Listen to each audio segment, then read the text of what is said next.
First of all, go to Toolbox. Now, click on Smart Short Clips and drag and drop your clip. Then, select your preferred language, duration, and theme. Then, click on Generate.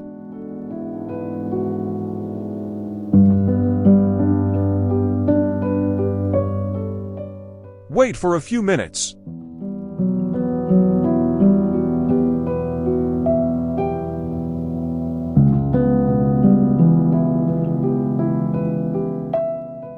Now, choose your preferred clip and click on Export.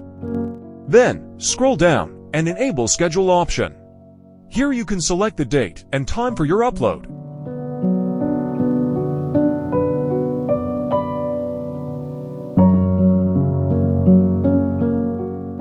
And also use the AI Best Time to Upload feature. Then, click on Save.